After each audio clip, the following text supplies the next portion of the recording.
dan lomba desain web AI di tingkat nasional.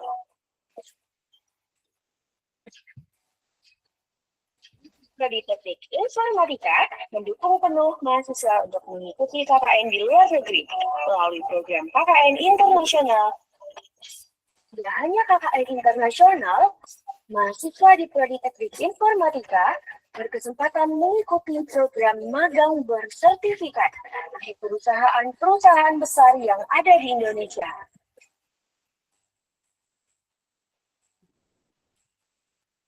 Ingin merasakan vibes dua kampus sekaligus? Di sini, kamu bisa berkesempatan mendapatkan pengalaman belajar di perguruan tinggi di Indonesia selama 1 semester melalui program pertukaran mahasiswa merdeka. Untuk menunjang pembelajaran perkembangan teknologi yang cepat, Prodi Teknik Informatika juga memberikan wadah bagi mahasiswa yang memiliki minat kesamaan kegemaran dan disalurkan dalam kegiatan kelompok studi untuk mengembangkan keahlian dan mendapatkan wawasan tambahan melalui program kegiatan UI UX Design, Web Developer, olahraga, UKM tilawah, Kokotif. Dapat dilihat Instagramnya ada nama negara. Pada video ini terlihat beberapa objek yang sedang diukur. Saya Anggita Putri akan mempresentasikan hasil demo proyek komputer vision saya.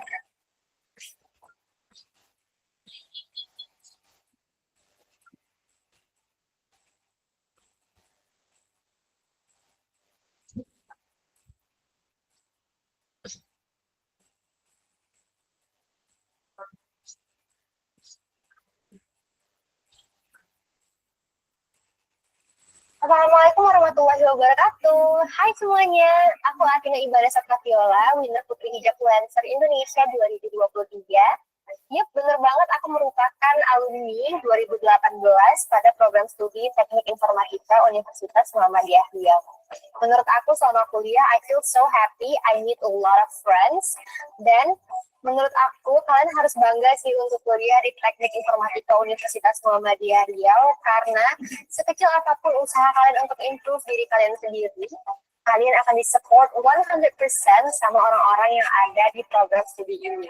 So, buat kalian jangan ragu lagi, buruan daftar dan jadilah mahasiswa Universitas Muhammadiyah Riau program studi Teknik Informatika.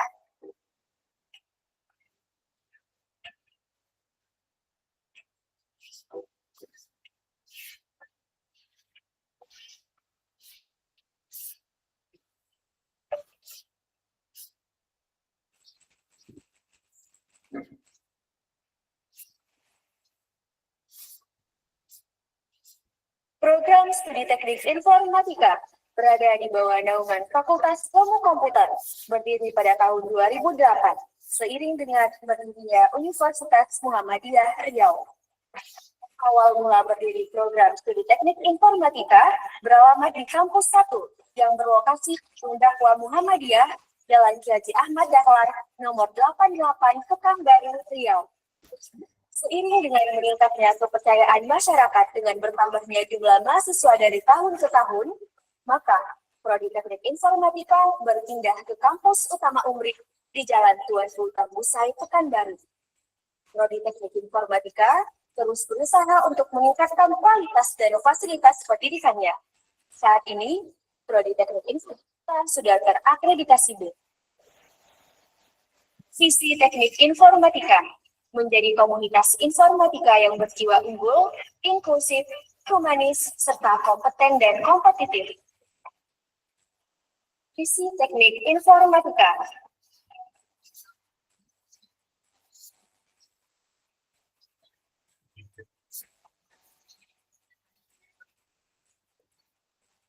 Prodi Teknik Informatika menjadi penggerak kemajuan dalam teknologi yang memiliki konsentrasi di bidang pemrograman, jaringan,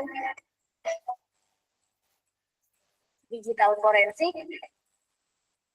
dan kecerdasan buatan. Prodi Teknik Informatika hadir memberikan pengajaran untuk mahasiswa siap terjun ke dunia teknologi dengan berdasarkan sikap peletak dasar yang menerapkan catur dharma perguruan tinggi Muhammadiyah yang didukung oleh para dosen dan tenaga pendidik mumpuni dan berkompeten di bidangnya yang siap memberikan pelayanan pendidikan yang terbaik bagi para mahasiswa.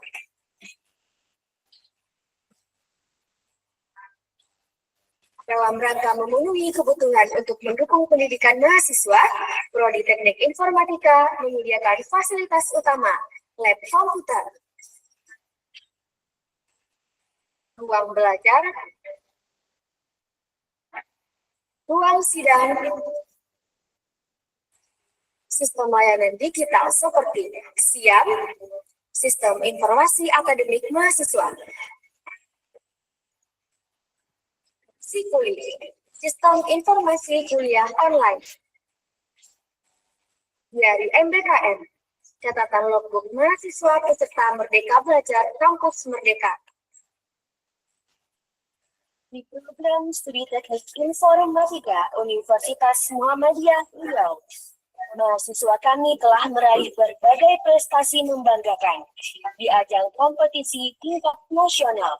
Di antaranya adalah memenangkan Lomba Nasional Web Development IC dan Lomba Desain Web AI di tingkat nasional.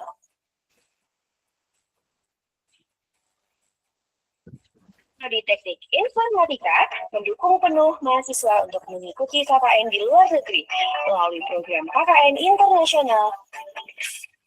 Hanya KKN internasional, mahasiswa di Prodi Teknik Informatika berkesempatan mengikuti program magang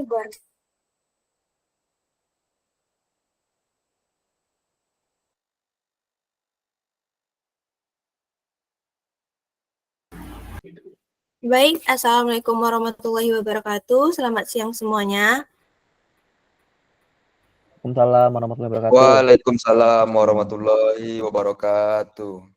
Terima kasih telah bergabung di webinar kita hari ini yang bertajuk Keamanan Data Online di Era Digital. Saya Trimoyza Molina Syafutri selaku moderator dalam webinar ini. Semoga acara ini bermanfaat dan menambah wawasan kita semua. Sebelum itu, marilah kita sama-sama mendengarkan lagu Indonesia Raya dan Sang Surya Mars Muhammadiyah.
Baik, untuk itu sembari menunggu narasumber kita bergabung, akan menyampaikan beberapa aturan pada webinar siang hari ini. Pertama, harap menjaga mikrofon untuk tetap dalam kondisi mute selama pemaparan berlangsung. Yang kedua, jika ada pertanyaan, silahkan gunakan fitur chat atau raise hand. Kemudian kami akan membuka sesi tanya jawab di akhir pemaparan nanti.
Teman-teman di sini ada yang dari luar kampus Umbri nggak?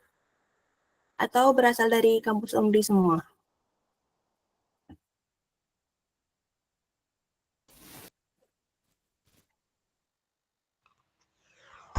Ada Kak dari Abdurrahman.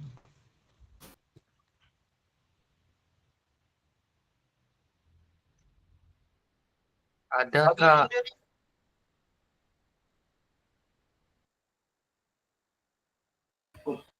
Kayaknya kampus semua lah, Kak. Ada Kak dari Universitas Karimun. Saya dari Jakarta Kak.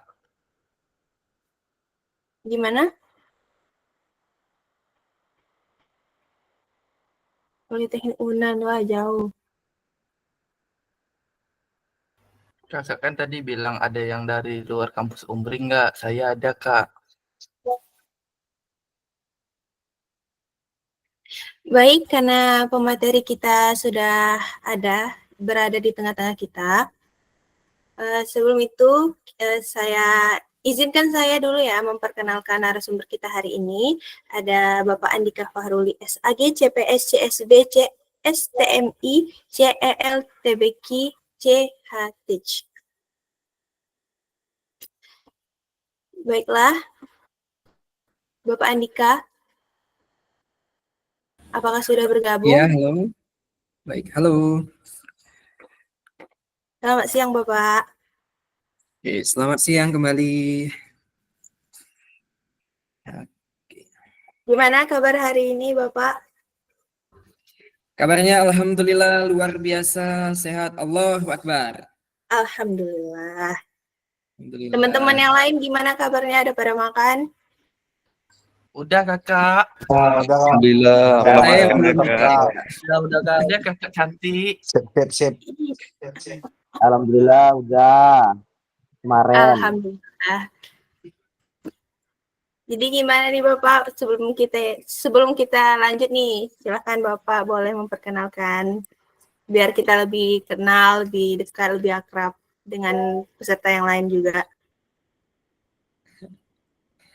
Oke, baik. Sebentar ya.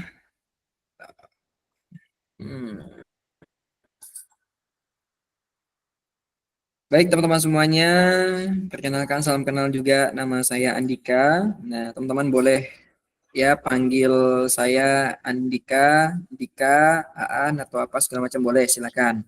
Saya alhamdulillah menyelesaikan studi S1 saya di salah satu kampus di Pekanbaru dan suatu kebanggaan juga bisa membersamai teman-teman semuanya di sini yang saya tahu Anda justru seharusnya gitu ya, seharusnya Anda lebih kompeten dibanding saya di bidang ini. Tapi ya izinkan saya menyampaikan yang saya tahu ya, dan untuk mengingatkan aja, semakin menguatkan apa yang akan kita bahas pada siang hari ini. Asal saya dari Bengkalis, teman-teman mungkin ada yang dari Bengkalis ya. Nah, saya Bengkalis Riau dan apalagi ya? Stay di sekarang, domisili sekarang di Kota Pekanbaru di Jalan Cipta Karya. Nah, teman-teman yang warga Panam boleh nanti silakan kalau ingin ketemu langsung, silakan ajak-ajak ngopi, main bareng, silakan. Ya, barangkali itu aja dulu. Baik, terima kasih. Abang atau Bapak nih manggilnya?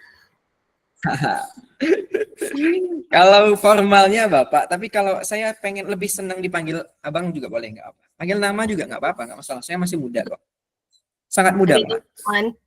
bisa manggil Bapak, bisa manggil Abang. Kalau manggil nama mungkin kurang sopan karena jauh di atas kami So, ya. jangan panggil Om ya, jangan panggil Om ya. Oke, terima kasih Bapak. Untuk mempersingkat durasi kita, baiklah tanpa berlama-lama, mari kita dengarkan bersama pemaparan materi data dari Bapak atau Abang Andika kepada Bapak. Waktu dan layar kami persilahkan. Baik teman-teman semuanya, ya saya izin share terlebih dahulu materinya ya. Oke, sebentar.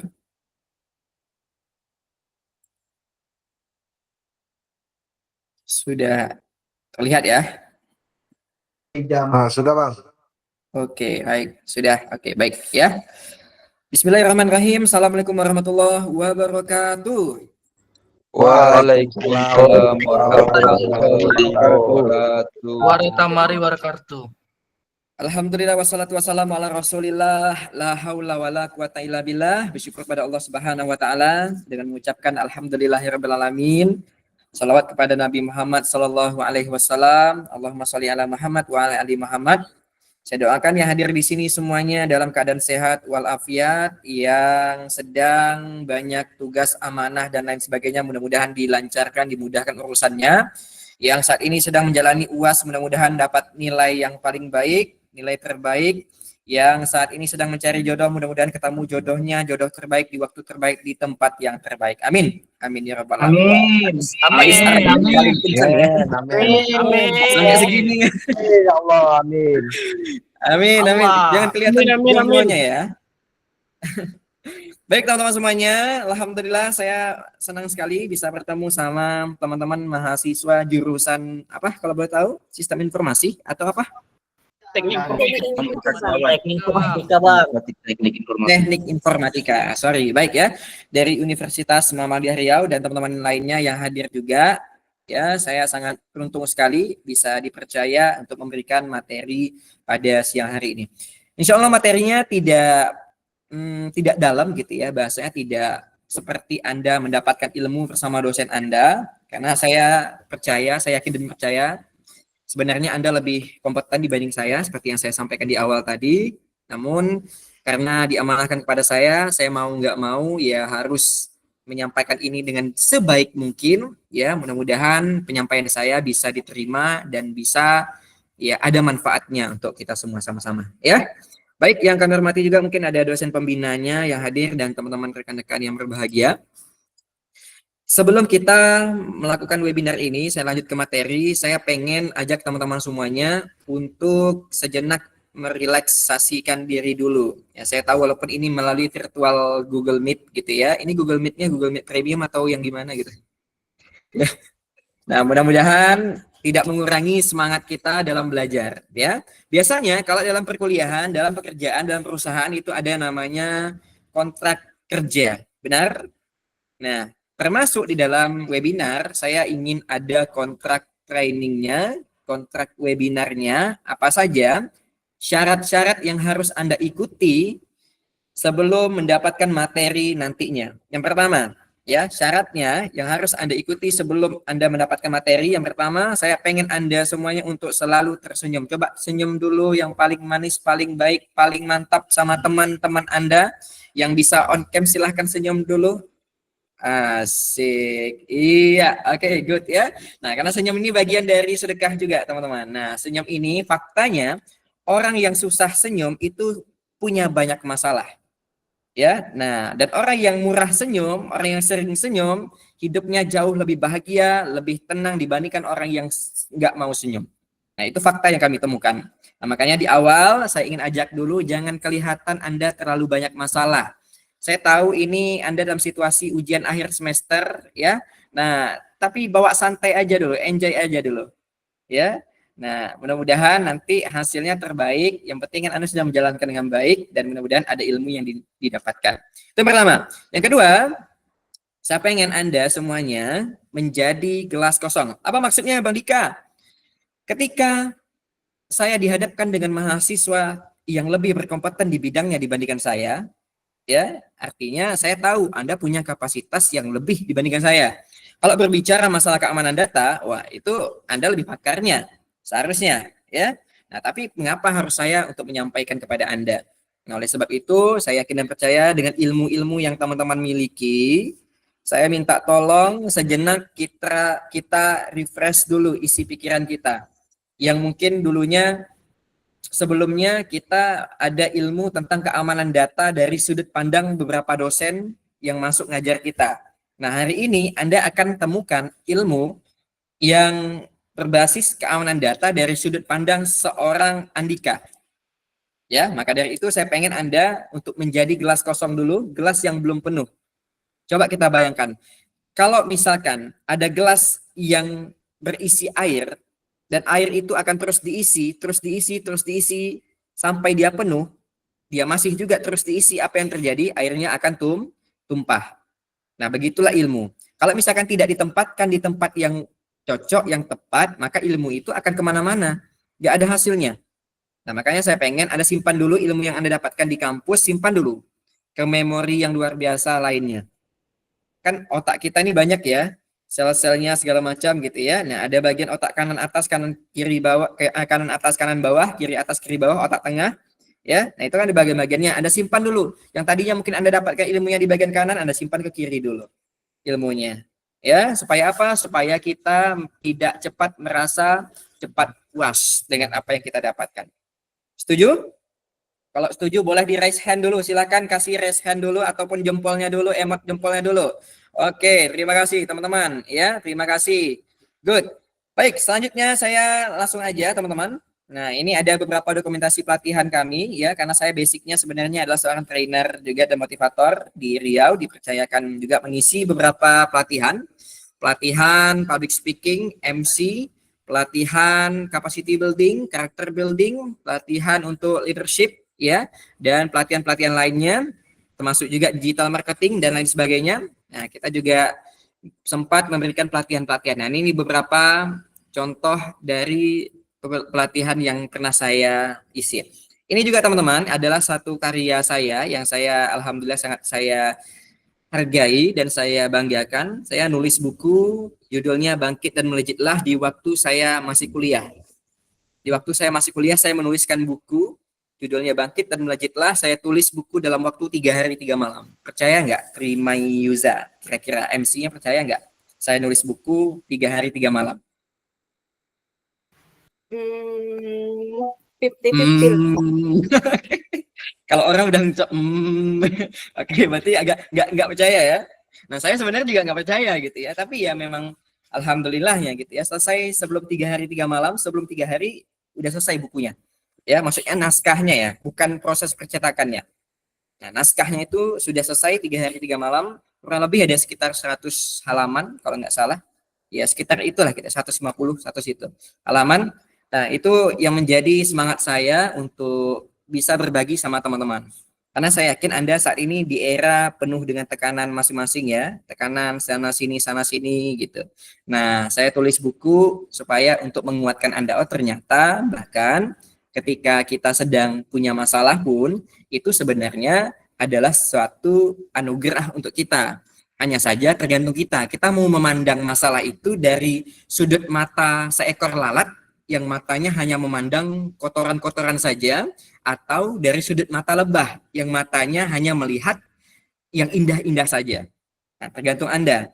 Anda mau melihat suatu permasalahan yang sedang Anda hadapi di depan ini, itu dari sudut mata mana? Sudut mata lalat atau lebah? Gitu ya. Makanya saya tulis buku ini, mudah-mudahan bisa menginspirasi bagi teman-teman yang lain. Ada yang pengen bukunya? Nah, sih. Ya. Nah, tapi saya nggak banyak stok lagi, mudah-mudahan. Nanti yang ingin boleh nanti dihubungi aja adminnya. Saya akan kasih tahu gimana cara ngedapetinnya. Karena saya nggak jual khalayak umum, ini eksklusif langsung dari saya penulisnya, dan saya berikan secara formal untuk Anda. Mudah-mudahan ini bisa dimanfaatkan baik. Baik teman-teman semuanya. Oke, kita lanjut. Nah, ini akun Instagram saya, teman-teman juga boleh silakan ingin tahu saya lebih lanjut siapa saya, teman-teman boleh silakan follow-followan. Nomor WhatsApp saya juga ada di sana 887. Teman-teman boleh silakan kontak-kontak aja. Saya yakin waktu ini memang mungkin kayak nggak banyak gitu ya saya mempresentasikan. Tapi barangkali nanti ada hal yang nggak bisa dipahami, teman-teman boleh chat saya secara pribadi. Ataupun yang ingin kita diskusikan seputar luar topik pun nggak masalah.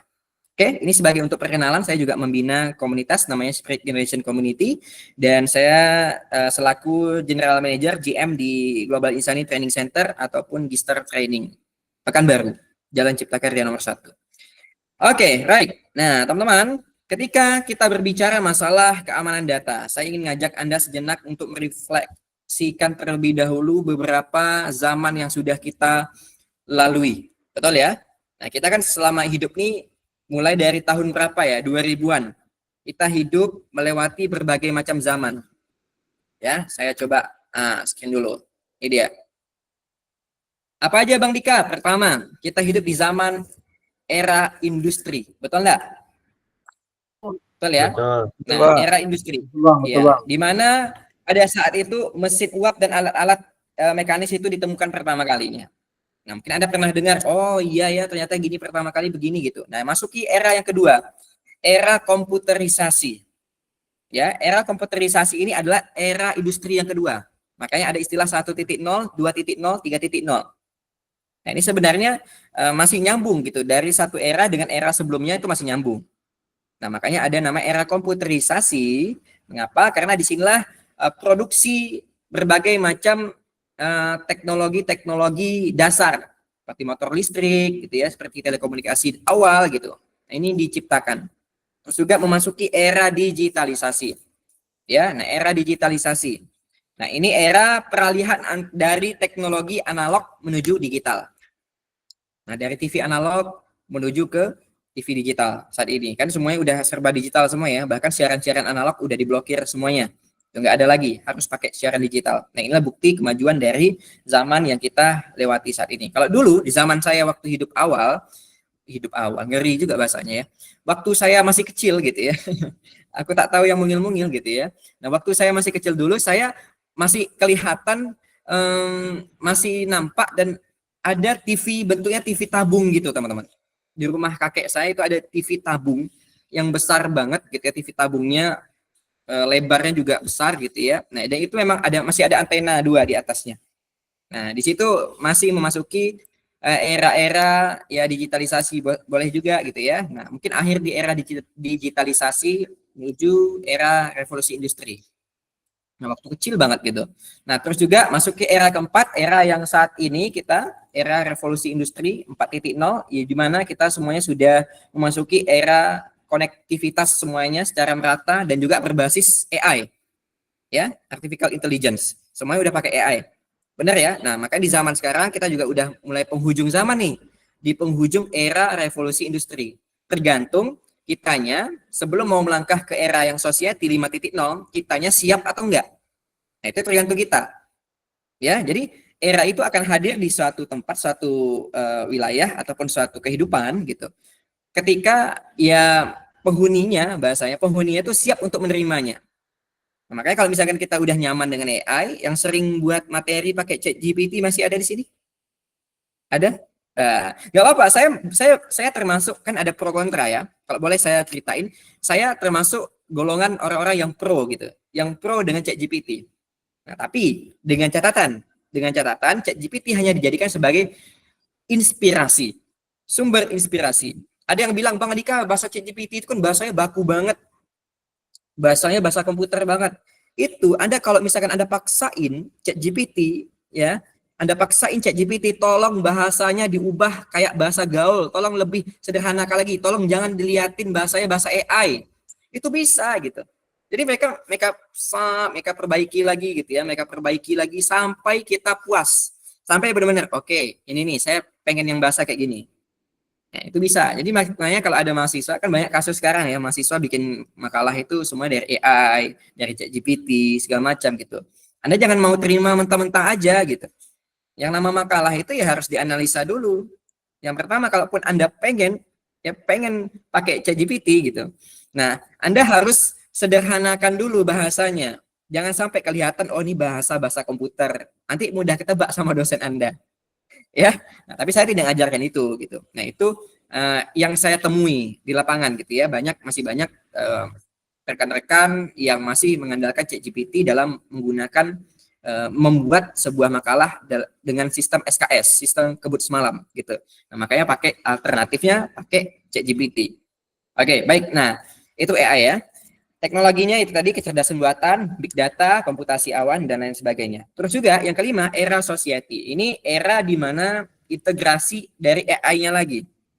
Nah, di mana teknologi fokus pada keberlanjutan, dengan tujuan keberlanjutan. AI berbasis etika, robot, kolaboratif, teknologi hijau, dan lain sebagainya. Nah, di sini tuh mengapa disebut dengan society? Ya karena memang tujuannya itu pertama untuk keberlanjutan, kesejahteraan manusia, membantu memudahkan tugas manusia tanpa harus meninggalkan peran manusia sebagai peran utamanya pada dasarnya, pada awalnya. Ya, namun karena misinterpretasi gitu ya dari penggunaan AI kadang ini yang membuat ada golongan orang-orang yang kontra dengan penggunaan AI. Akhirnya, wah nanti kalau misalnya kita gunakan AI, itu ya, nanti malah jadi otak kita nggak bekerja, otak kita nggak ini gitu. Ya, nanti bakalan ada teknologi lebih canggih pun otak Anda tetap harus bekerja juga. Memang ditakdirkan otak Anda bekerja. Yang masalah itu bukan otak Anda. Ya. Nah, jangan disalah-salahin gitu. Tuhan Anda, Allah itu menciptakan kita. Itu memang nyala semuanya. Nah, kembali lagi ke kita. Malas enggak kita gitu. Jadi muncullah sifat malas. Nah, ini yang nggak boleh gitu. Ya, malas untuk menganalisa lagi. Ini dari AI ini udah tahu bahasanya bahasa baku, Anda nggak mau menganalisa. Ini kan membantu tugas manusia sebenarnya. Bahkan Rasulullah pun gitu ya, kalau misalkan di zaman sahabat itu udah ada teknologi, pasti digunakan. Contohnya apa? Pada saat perang Khandaq, saya temukan datanya. Ya, pada saat perang Khandaq, Rasulullah ketika Nabi SAW itu perang Khandaq itu yang membuat parit-parit gitu. Nah, Nabi itu menggunakan teknologi Persia, teman-teman. Anda bisa cari nanti ya, Nabi itu menggunakan teknologi Persia untuk menggali parit yang mengelilingi Madinah. Nah, jadi Nabi itu makanya wajar. Nabi di zaman terdahulu, sahabat-sahabat terdahulu itu kalau memang ada mobil, memang pakai mobil. Gitu. Jadi artinya apa? Memanfaatkan tujuannya untuk memudahkan manusia. Nah, namun hari ini kemudahan itu disalahgunakan. Akhirnya muncullah kejahatan-kejahatan dunia maya. Betul? Ya, yang saat ini kita hadapi. Nah, ya, teknologi semakin berkembang, kejahatan media maya pun semakin berkembang. Dia sejalan, teman-teman. Ya, sejalan itu. Kalau misalkan teknologi makin tinggi, ya orang bakal berpikir gimana caranya untuk menggapai teknologi itu, menghancurkan itu. Nah, makanya tindak kejahatannya makin tinggi. Nah, makanya kita bahas di sesi kali ini. Mudah-mudahan ini bisa menjadi inspirasi kita. Oh, ternyata, oh iya juga ya, gitu. Nah, ya kalau misalkan bicara masalah keamanan data, mah Anda lebih paham gitu ya tentang bagaimana membackup data, mengini segala macam gitu ya, menggunakan autentifikasi gitu dan lain sebagainya. Itu Anda lebih paham gitu. Nah, tapi saya ingin bahas yang dasar, tapi mudah-mudahan ini bisa jadi inspirasi. Teman-teman, saya ingin kasih satu fakta. Materi ini saya bikin itu berdasarkan dari hasil karya tulis ilmiah Quran saya. Alhamdulillah, bukannya sombong, tapi cuma mau bilang dikit gitu ya. Saya juara 1 MTQ, KTIQ, ya tahun lalu, baru tahun 2020, apa ya, sekarang, 2024 lalu, akhir Desember gitu. Nah, kebetulan materi saya itu tentang keamanan data, identity theft, pencurian data identitas. Nah, saya bahas di sana. Nah, alhamdulillah, ini yang mengantarkan saya mendapat dan memberanikan saya untuk membahas ini sebagai saya juga belajar gitu ya, sebagai saya sharing untuk sama teman-teman. Oke, tepuk tangan dulu dong, tepuk tangan online dulu, silakan. Yang punya tepuk tangan aplikasi tepuk tangan ya, aplikasi apa nama? Fitur. Oke, right. Terima kasih, masih aktif ya. Saya kira saya ngomong sendiri tadi. Baik teman-teman, ya kita lanjut. Nah, terima kasih. Oke, baik. Nah, makanya tadi saya sampaikan muncullah namanya kejahatan-kejahatan dunia maya ataupun kejahatan siber. Nah, apa saja bentuk kejahatan siber itu teman-teman? Kalau saya boleh nanya, saya tanya dulu deh. Ya, kepada oh iya, masih tepuk tangan nih. Makasih, makasih. Ini andaikan saya membayangkan saya sedang live TikTok nih banyak dapat gift nih. Ya, saya bisa cair nih. Oke. Baik, saya boleh nanya dulu sama Bang Bakti deh. Bang Bakti Anugrah. Bang Bakti. Siap, Bang. Halo. Halo, Bang. Ya, semester berapa? Semester 5, Bang. Semester 5. Oke, baik. Menurut panggilannya Bakti Iya, Anugrah? Bakti, Bang. Oke, menurut Bakti, kira-kira bentuk kejahatan siber yang Bakti ketahui apa aja? Banyak sih, Bang. Boleh sebutkan salah satu, salah dua, salah tiga, salah empat, salah lima, salah 10? Ada phishing, Mm-mm. itu phishing sih, Bang, yang kebanyakan ya, Bang. Yang paling banyak phishing ya? Iya. Iya, oke. Baik. Nah, kenapa harus diwaspadai phishing itu? Karena efek negatifnya itu sangat berdampak sih kepada korban, Bang. Oh, Kerugiannya. pada korbannya. Iya. Efeknya ya, efek negatifnya. Iya. Oke, baik. Terima kasih, Bakti. Saya pengen nanya yang perempuannya lagi. Ya, mungkin dari wah ini pada diam nih. Putri Fitri Handayani. Asik. Ada orangnya? Standby? Atau jaringan? Nelly Magfiroh. Hadir?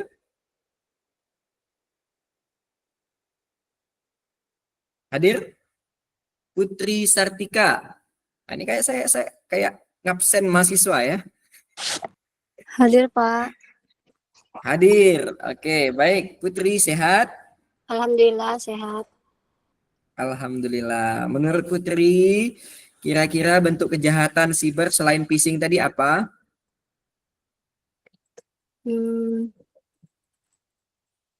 Apa aja yang lagi hype sekarang nih? Wah, ada ini ya, hati-hati ya. Hacking bisa jadi, Pak, hacking. Hacking ya. Nah, habis Iya, Pak. akun kita ya nanti jadinya gitu disalahgunakan. Iya, Benar di-hack. ya? Nah, pernah Ngumpul mengalami? akun sosial media gitu, Pak. Pernah sih, Iya, Pak, benar, di Facebook. Oh iya, Pak. itu Tapi itu orang gimana luar yang jadinya? hacknya, Pak. Iya, Dia dibiarkan aja. dibiarkan aja. Karena Facebook Iya. ya, nggak begitu ini Iya, dulu ya. Facebook. Kalau IG mungkin kita baru agak pusing gitu ya, agak gimana? Iya, pusing, Pak. Oke, baik, terima kasih Putri. Ya, Pak. Oke, baik ya. Nah, teman-teman, sebelum kita lanjut, saya pengen ajak teman-teman semuanya untuk nonton film ini sebentar, boleh? Belum. Ya, kita nonton dulu. Kelihatan filmnya ya? Kelihatan. Sudah, Pak.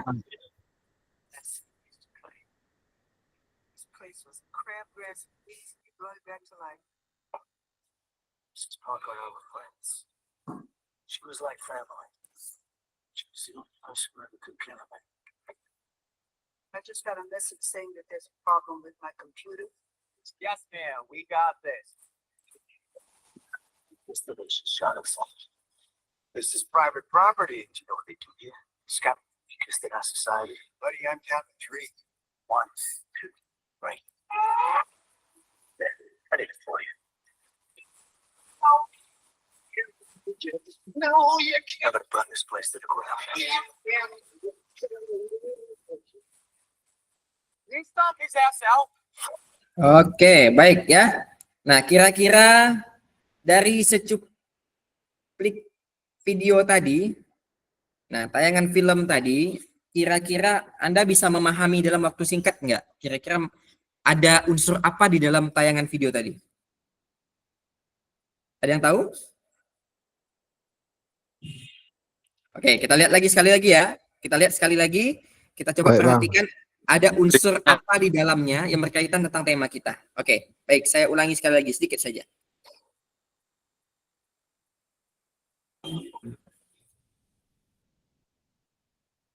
Last Mr. Clay. This place was crabgrass and weeds. You brought it back to life. This is Parker Allen Friends. She was like family. She was the only person who took care of me. I just got a message saying that there's a problem with my computer. Yes, ma'am. We got this. This delicious shot of salt. This is private property. Do you know what they do here? Scam because they're not society. Buddy, I'm counting 3. 1, 2, right. There, I did it for you. No, you can't. I'm gonna burn this place to the ground. Oke, baik ya. Sudah paham? Paham nggak? Paham, Mbak? Paham, Pak. Oke, baik. Kira-kira ada apa? Ada unsur apa di sana? Ransomware. Ransomware. Oke, Ya. baik. Oke, coba sebentar. Oke, ransomware. Lagi? Ada lagi? Apa?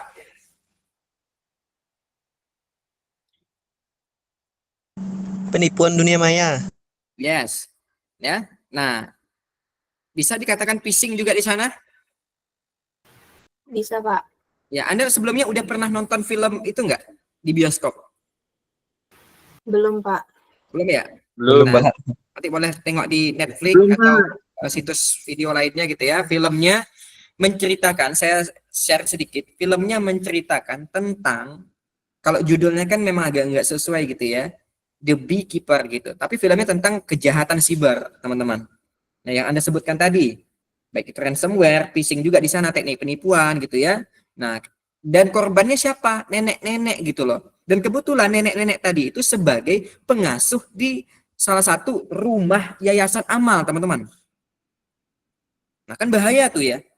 Urgent nggak gitu kalau nenek-nenek yang nggak tahu, ya nggak tahu tiba-tiba ditelepon, tiba-tiba menggunakan ini segala macam gitu ya. Nah, ada serangan di sana gitu ya, serangan ya mungkin serangan siber yang di akunnya nenek-nenek itu tadi gitu, karena memang nggak tahu ya manut-manut aja gitu. Dilakukanlah penipuan segala macam gitu ya, mengirimkan email suruh tekan ini, suruh tekan itu, akhirnya mengucapkan kata sandi segala macam gitu. Nah, dan itu berdasarkan kisah nyata, teman-teman. Ya, itu menggambarkan dunia kita hari ini. Nah, jadi itulah yang dihadapi sama ya pengguna media sosial, terutama dari kalangan, mulai dari kalangan bawah, anak-anak, sampai lanjut usia, yang mereka masih menggunakan media sosial, dan masih menyimpan hal-hal penting di dalam HP-nya, handphonenya, laptopnya, iPad-nya, dan sebagainya, ini menjadi alarm gitu. Untuk segera ini, cepat, kalau nggak cepat nih diatasi, ini bahaya. Nah, makanya nenek-nenek tadi itu kalau ditonton secara penuh filmnya, itu mengalami penipuan ratusan juta dolar, teman-teman. Ratusan juta dolar uang yayasan amal, dalam sekejap, dinolkan sama pelakunya gitu ya. Nah, dilakukan, akhirnya apa? Akhirnya nenek tadi itu panik gitu dong.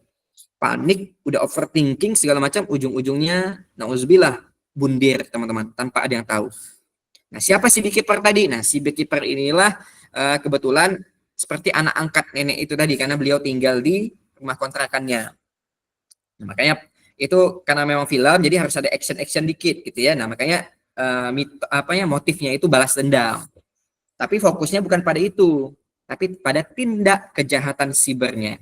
Anda kalau nonton ini, saya sarankan kalau Anda nonton ini gitu, itu nanti Anda bakalan banyak dapat insight, ilmu ya tentang kejahatan siber. Saya yakin banyak juga film-film yang lainnya. Saya suka, kebetulan saya orangnya senang detektif gitu ya, tentang action, trailer, tentang yang misteri, tentang kejahatan gitu ya, tentang data apa segala macam. Saya senang nonton film itu.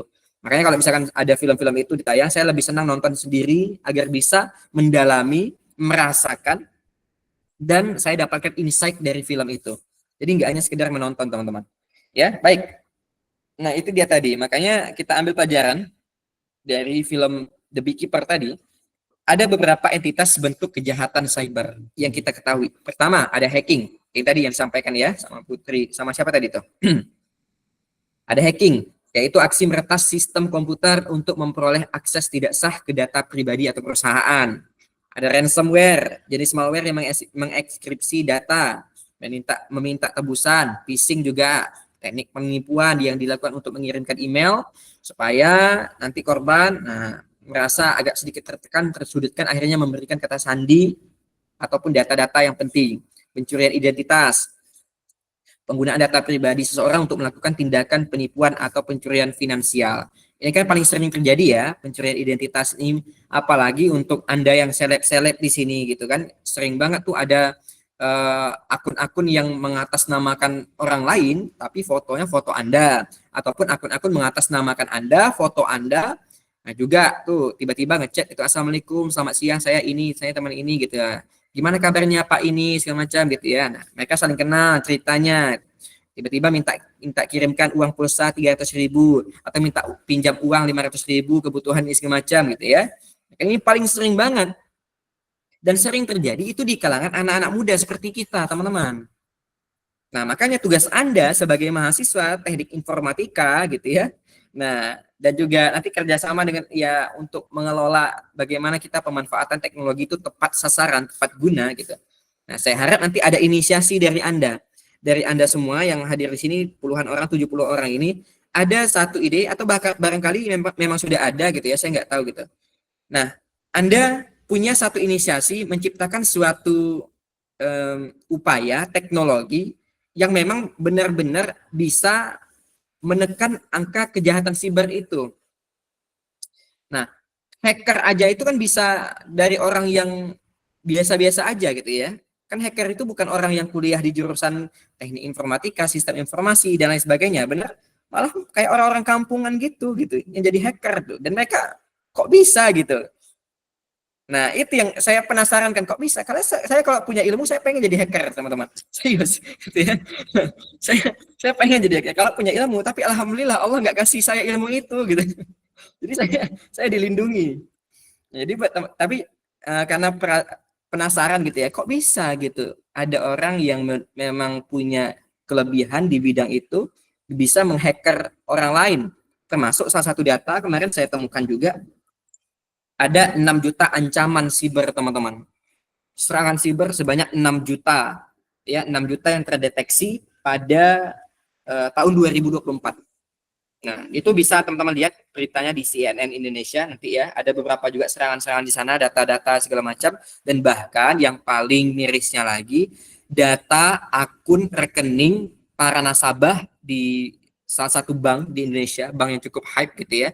Nah, itu sempat fenomenal gitu. Kenapa? Karena ada isu-isu data nasabahnya bocor, teman-teman, dihack sama orang, ada serangan ransomware di sana. Nah, itu yang bikin orang ketakutan. Gimana ya data? Gimana uang aku? Gimana? Ini kan yang bahaya gitu ya. Meskipun di Indonesia belum terjadi dan memang Indonesia cukup punya keamanan yang luar biasa juga ya untuk perusahaan-perusahaan tertentu gitu.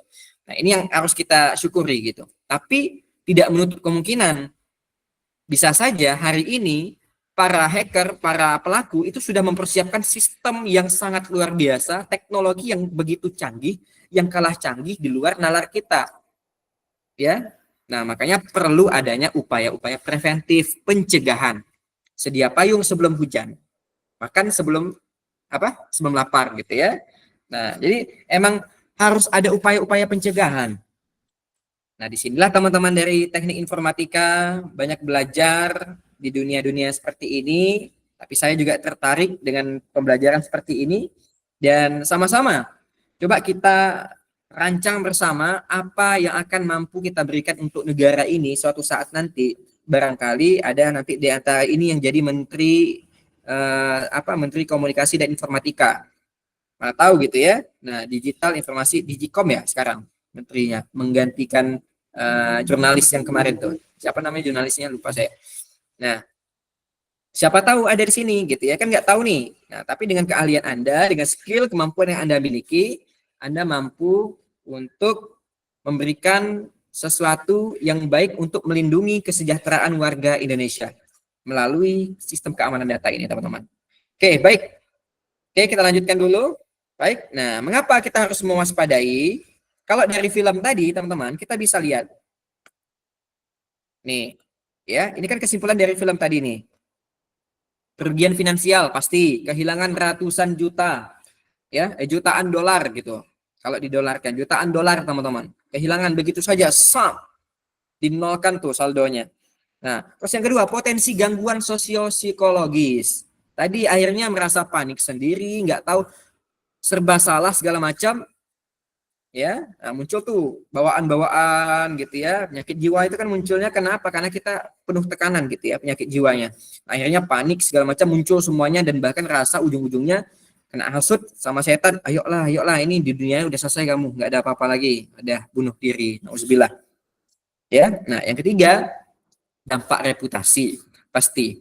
Nah, contohnya aja kayak tadi gitu ya, identity theft gitu, kayak pencurian data. Kalau misalkan kita menjadi korban, ada yang menyamarkan data nama-nama kita gitu ya. Misalnya Andika Fahruli akunnya nanti di-hack sama orang. Nah, terus nanti mengirim video-video yang nggak layak ditonton ataupun nanti minta tebusan ini segala macam gitu kan. Nah, kan yang kena siapa? Orang-orang yang nggak tahu gitu ya, yang nggak tahu di luar sana pasti langsung oh Bang Andika kok gini ya, Bang gitu. Jadi kayak gitu. Jadi dampak reputasi berpengaruh, apalagi bagi perusahaan.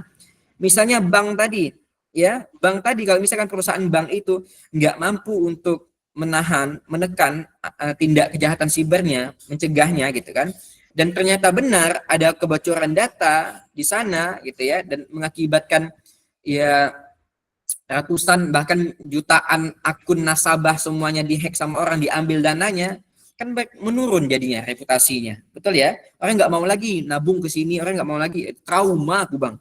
Trauma. Benar ya?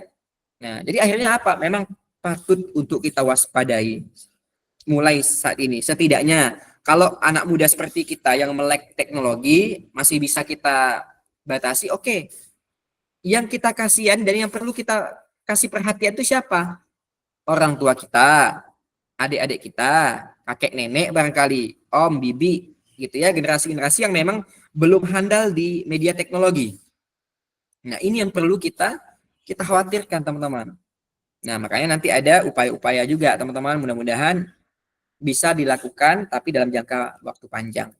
Baik, nah, kita lanjut di pembahasan yang kedua tentang sistem keamanan, teman-teman. Berbicara masalah sistem keamanan. Sebelumnya, teman-teman dari mahasiswa teknik informatika ini belajar masuk mata kuliah tentang sistem keamanan terakhir kapan? Atau sekarang? Ada yang bahas tentang sistem keamanan gitu. Pak. Semester 1. Semester 3. Oh, ada semester 7 nanti ya? Oh, oke. Baik ya. Nah, mungkin pembahasan yang akan Anda dapatkan nanti di waktu kuliah itu akan lebih tajam lagi gitu ya. Tapi sedikit banyaknya Anda mungkin lebih tahu gitu ya. Sudah tahu bagaimana tentang sistem keamanan yang seharusnya. Nah, kalau dari sudut pandang saya sendiri, karena ya sebagai seorang muslim gitu ya, saya yakin dan percaya, nah iya bang, matkul keamanan jaringan, oke, baik, siap tuh, mantap tuh. Ya, nanti boleh sharing-sharing sama saya pengen tahu juga bagaimana mengamankan jaringan, supaya nggak dihack sama orang. Dari sudut pandang saya, kalau saya bahas tentang sistem keamanan, saya ngambil inspirasinya dari mana, teman-teman? Ya, saya ngambil inspirasinya dari segala sumber inspirasi. Apa dia? Al-Quran, betul nggak? Oh, kalau misalkan bicara, oh Bang Andika kok masuk-masuk tentang agama Islam, Bang Andika kok masuk-masuk Al-Quran, Bang Andika, emang ada? Ada. Kalau kita pelajari saat ini itu kita paling sering baca Al-Quran, terus nggak paham, nggak baca maknanya, betul nggak? Kita cuma baca dengan niat, oh ini baca satu huruf aja, alif lam mim aja, alif udah dapat 10 kebaikan, lam udah dapat, udah baca itu aja, niat kita itu. Padahal ada niat yang lain teman-teman, yang harus kita raih, apa dia? Memahami bacaan.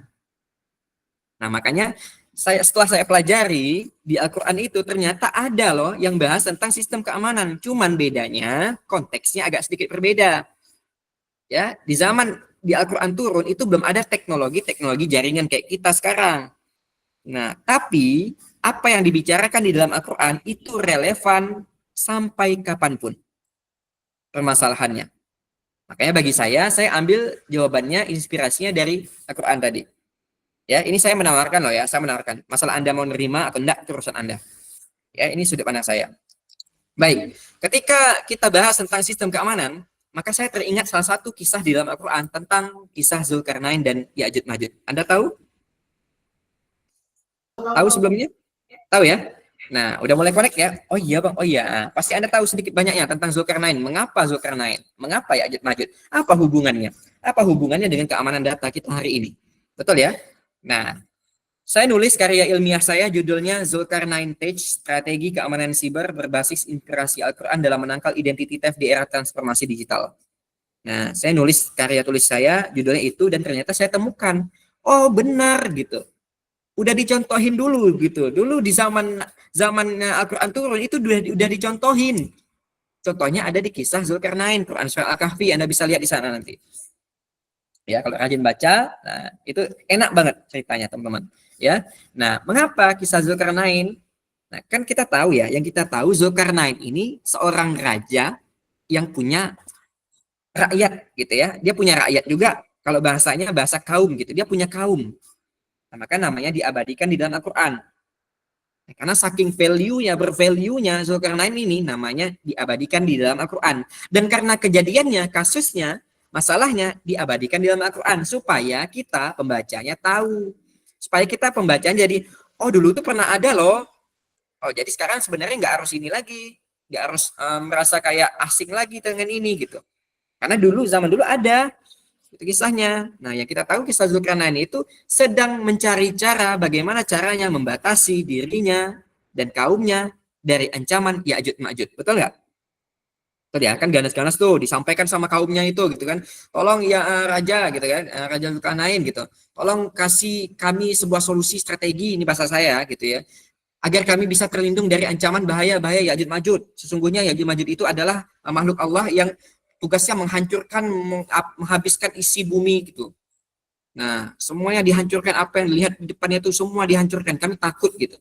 Nah, akhirnya apa? Akhirnya atas izin Allah dikomunikasikan gitu ya. Barulah kata Zulkarnain, oke, baik, gitu ya. Nah, ini atas pertolongan Allah juga. Ingat, dibangunkanlah satu tembok yang membatasi antara Zulkarnain dengan Ya'juj Ma'juj. Nah, Anda pengen tahu kisah lagi? Ya, ini enak nih bahas nih. Zulkarnain dan Ya'juj Ma'juj dibahas, dibangun tembok segala macam, itu yang membatasinya. Bagaimana cara yang membangun tembok itu? Apakah Ya'juj Ma'juj nggak bisa manjat? Itu urusan Allah. Ya, itu alam gaib itu kita nggak tahu. Tapi yang saya tahu, tembok itu sangat kokoh, sangat kuat, nggak bisa dibolongin. Bahkan setiap ada bolongan pun, sop. Jadi kembali lagi seperti semula. Ya, dibolong sama Ya'juj Ma'juj, dihancurkan segala macam, jadi semula lagi. Itu ya, hanya karena satu nilai yang tidak dimiliki sama Ya'juj Ma'juj itu. Apa dia?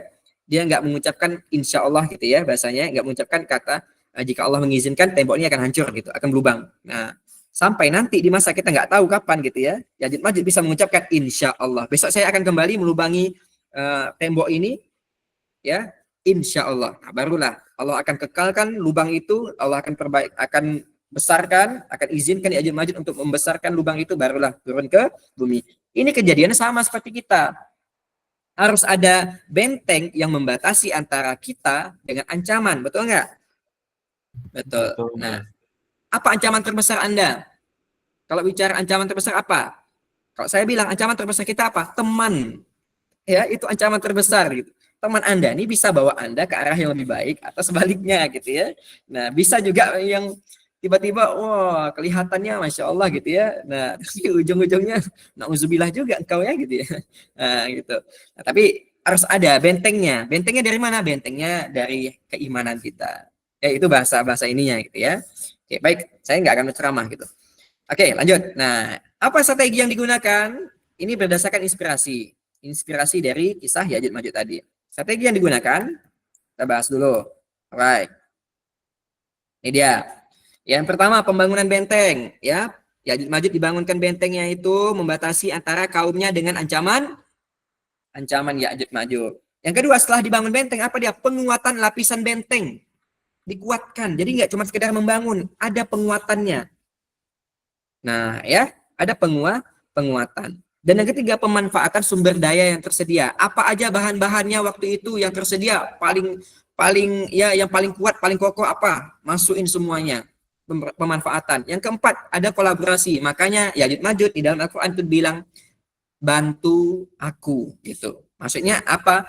Untuk bekerja sama. Nah, kalau kita refleksikan dengan zaman hari ini, di era saat ini, maka kita bisa mengimplementasikan tentang keamanan data tadi di era saat ini gitu. Dengan cara apa? Berdasarkan inspirasi yang tadi. Nah, langkahnya bisa seperti ini. Nah, ini langkah strategisnya. Anda bisa mengekskripsi data, password yang kuat, passwordnya benar-benar kuat, segala macam, autentifikasi 2 faktor. Ini kan yang basic yang pernah kita gunakan gitu ya. Kan makanya kalau kita bikin akun, kita wajib punya cloningan akun gitu ya, bagaimana mengcloning akun, terus juga mengamankan akun, autentifikasi 2 faktor, pasti ada rekomendasi itu. Penggunaan firewall bagi untuk PC segala macam, antivirus, terus juga ada literasi digitalnya, edukasi, sosialisasi, kampanye dan lain sebagainya. Nah, terus juga ini berdasarkan dari inspirasi Ya'juj Ma'juj tadi, teman-teman. Nah, kalau kita sambungkan ini berdasarkan inspirasi Ya'juj Ma'juj tadi, inspirasi dari Al-Qur'an tadi. Kalau Ya'juj Ma'juj tadi membangun benteng, maka kita benteng kita itu adalah dengan backup data secara berkala. Yang kedua, kalau Ya'juj Ma'juj tadi dengan menguatkan, mengokohkan segala macam itu ya temboknya, maka kita juga melakukan penguatan seperti apa? Penguatan keamanan berbasis AI. Kan ada tuh ya AI yang bisa mendeteksi adanya ancaman. Nah, bahkan kita juga bisa menciptakan bagaimana caranya untuk rumus coding segala macam, itu kan Anda lebih tahu ya. Nah, bagaimana AI itu bisa berfungsi untuk mendeteksi ya sekitar, saya lupa persentasenya berapa kemarin itu, ada saya temukan tapi saya lupa berapa persentasenya.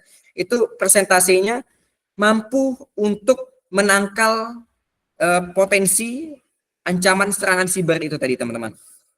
Nah, jadi ketika ada ancaman, baru masuk nih ancamannya gitu, dan deteksi sama AI. Ting, ada pemberitahuan, ada informasinya langsung Hari ini mungkin kita notifikasi biasa aja di HP, di WA gitu kan. Akun Anda terduga telah login di daerah sini. Nah, tolong jangan klik tidak kalau ini bukan Anda. Misalnya seperti itu kan. Nah, kita lebih canggih lagi. Nah, makanya pemanfaatan AI. Makanya saya sampaikan, saya tim pro-nya AI. Kenapa? Untuk membantu manusia, memudahkan. Nah, tinggal bagaimana kita mengelolanya, mengontrolnya, teman-teman. Ya, kita pelajari lagi AI lebih dalam dari pakar-pakarnya gitu ya. Saya nggak menyalahkan juga yang kontra sama AI, enggak. Ya silahkan. Ya kan kita punya masing-masing pendapat gitu ya. Nah, kalau memang itu bermanfaat, silahkan ambil. Tapi kalau misalkan lebih banyak mudaratnya, lebih banyak ketidakmanfaatannya, ya udah tinggalkan. Terus juga penguatan badan hukum ini juga sama. Ya, makanya dikuatkan. Makanya tadi menggunakan sumber daya yang ada gitu ya, di zamannya Ya'juj Ma'juj gitu, digunakan sumber daya yang ada untuk membangun tembok, maka kita juga ada. Dilakukan badan hukum. Nah, benar-benar diedukasikan siapa yang gini-gini semacam. Nah, hukumannya begini, gini segala macam. Terus juga ada undang-undang tentang perlindungan data. Jadi masing-masing pengguna media sosial, pemilik akun itu terlindung. Ya, nah makanya diperlukan yang terakhir tadi itu, kolaborasi multidimensional. Semua langkah-langkah kita tadi itu nggak akan bisa kita kerjakan sendiri memang. Ini jangka-jangka panjang dan butuh waktu panjang. Ya, kerjasamanya harus banyak juga. Mulai dari pemerintah tadi, nggak bisa kita cuma sekedar ini, para ahli, ya, edukasi literasi siapa yang ngapain, ya, mulai dari kita mahasiswa ataupun orang tua kita ataupun siapa gitu ya, mengedukasi. Nah, besok kalau ada yang seperti ini, hati-hati.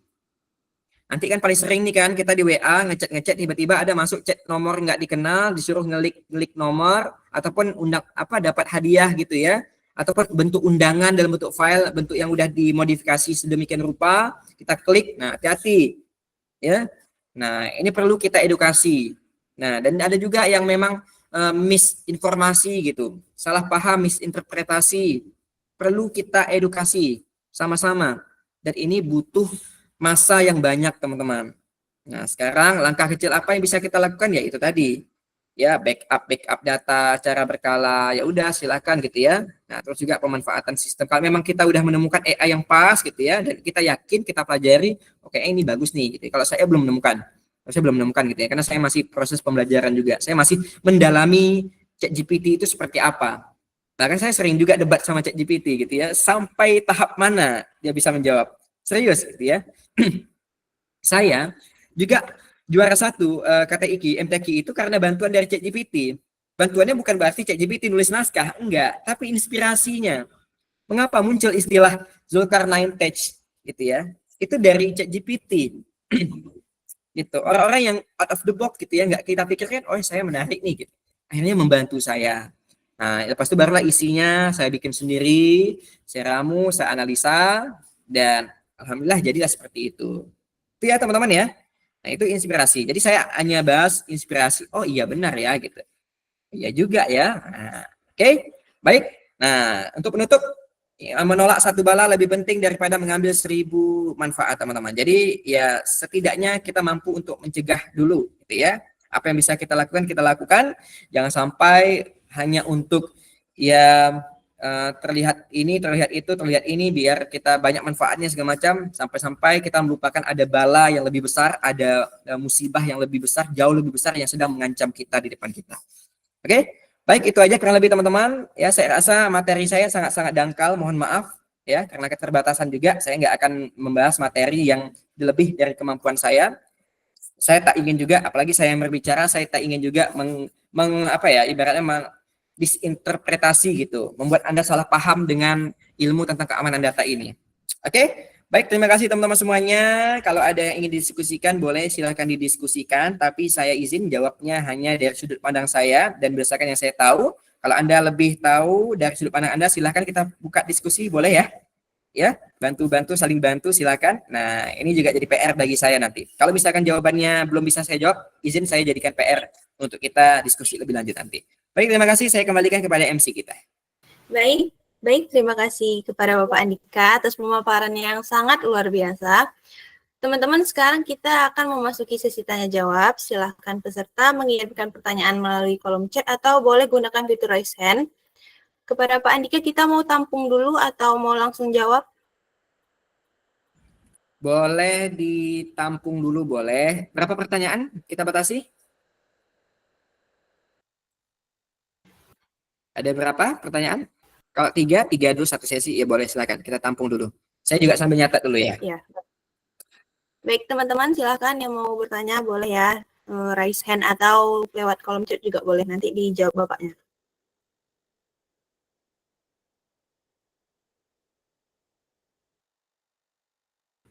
Tapi mudah-mudahan sudah paham ya. Oh ada.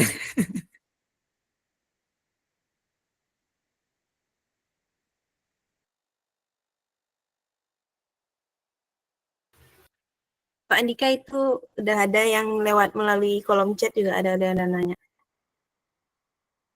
Ada lagi teman-teman yang lain? Kita tampung dulu.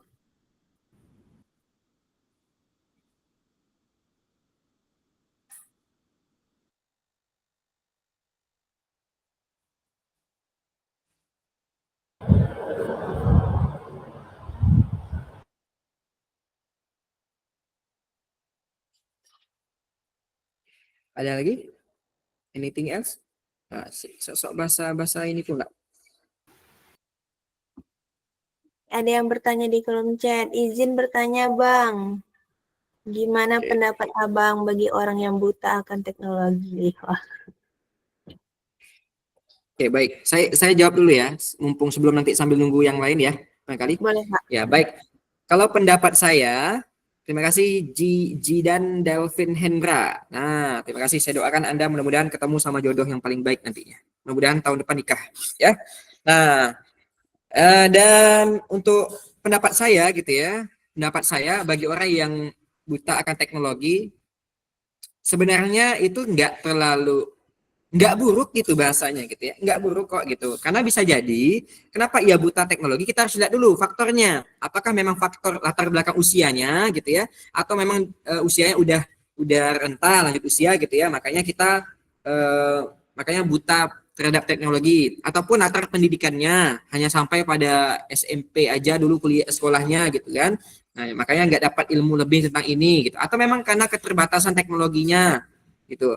Nah, misalnya nggak punya HP, nggak punya ini, nggak punya itu, segala macam gitu. Jadi sebenarnya ada plus minusnya. Baiknya gitu ya. Nah, kalau misalkan kita berbicara masalah dari sudut pandang yang saya sendiri gitu, ini sebenarnya nggak masalah selagi, tapi lebih baik gitu, lebih baik kita mempelajari tentang teknologi, kita mendalami teknologi, karena nggak ada kata terlambat untuk belajar yang belajar apapun gitu ya. Nah, mumpung kalau misalkan tadi masalahnya karena faktor usia, karena ini gitu, nggak apa-apa. Sekarang udah diberi kemudahan gitu ya, akses saja di Google apa segala macam gitu, di Gemini, ChatGPT segala macam gitu, akses apa yang Anda perlukan. Anda bisa belajar di sana. Ataupun karena pendidikan, ya udah, Anda misal terakhir SMA doang, Anda pengen kuliah, nggak harus kuliah juga gitu ya. Ada juga pelatihan-pelatihan gitu ya, webinar-webinar, Anda bisa dalami ilmu di sana.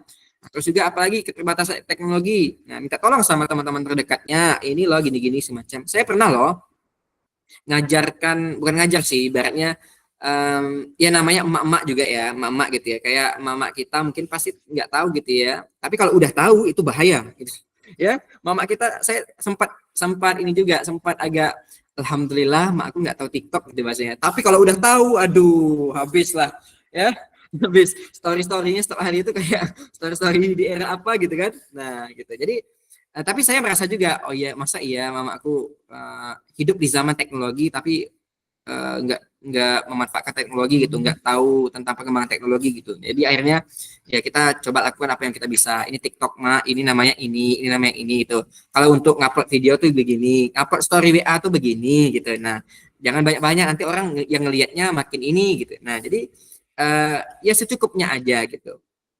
Cukupnya aja. Bagi saya nggak terlalu mempermasalahkan, tapi akan bermasalah kalau terlalu berlebihan, dan kalau misalkan potensi kejahatan siber seperti zaman sekarang itu makin besar, maka Anda wajib untuk belajar teknologi, menggunakan teknologi, pemanfaatan teknologi. Gitu ya, Jidan ya. Insya Allah ya tahun depan nikah ya. Amin, Pak. Amin kan Jidan. Baik, untuk teman-teman yang lain, ada yang mau ditanyakan lagi? Silahkan. Kita masih ada sesi. Pak. Ya, silakan.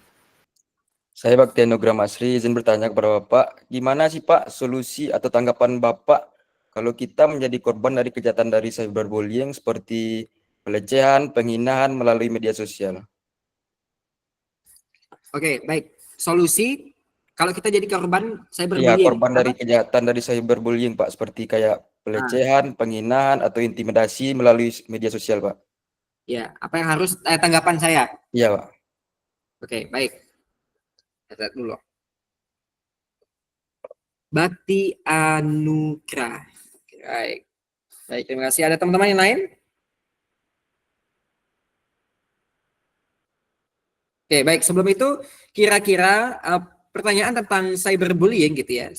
Cyberbullying ini saya sempat tertarik untuk bahasnya, tapi teman saya yang akhirnya jadi bahas tentang itu, cyberbullying gitu. Karena memang ini juga menjadi ancaman di kalangan Gen Z. Kenapa? Mereka tuh seolah-olah nganggap ini hal yang sepele, nganggap ini hal yang ya biasa aja seharusnya gitu ya. Nah, Dan tapi padahal itu berpengaruh, berdampak. Betul ya? Nah, kalau misalkan dari saya sendiri, pertama, kalau misalkan tanggapan, kalau misalkan kejahatan itu gitu ya sampai mempengaruhi kondisi fisik jiwa kita, Anda wajib speak up. Wajib speak up dengan cara apa? Pertama, paling terdekat dulu, lapor keluarga. Nah, yang paling kedua, yang paling ya bisa jadi kalau misalkan Anda sebagai mahasiswa gitu ya, wajib Anda speak up, jangan ragu-ragu teman-teman. Ya, bisa dengan apa? Dengan ya kalau misalkan sebagai mahasiswa kita tentu lebih kritis lagi kan gitu ya. Maka kita kunjungi ya seperti badan-badan hukum gitu ya, atau gimana bawa ke jalur hukum. Boleh silakan gitu. Nah, jangan mau hanya sebagai gimana bahasanya itu, ketika jadi korban cyberbullying itu kan melalui media sosial kan, artinya yang bakal terlihat sama semua orang itu ya, cepat atau lambat bakal dilihat sama semua orang apa yang terjadi sama kita, baik itu dalam bentuk tulisan, video, share ini segala macam gitu kan, yang akan membuat kita menjadi terkesan buruk di mata orang. Nah, ini yang akhirnya akan membuat kita menjadi down, menjadi khawatir, menjadi trauma segala macam gitu. Nah, saran saya kalau dari solusi saya itu tadi, cepat-cepat speak up kalau sudah sampai kepada tahap pelukaan fisik ya, ataupun psikologisnya gitu. Jangan mau jadi yang diam-diam aja gitu.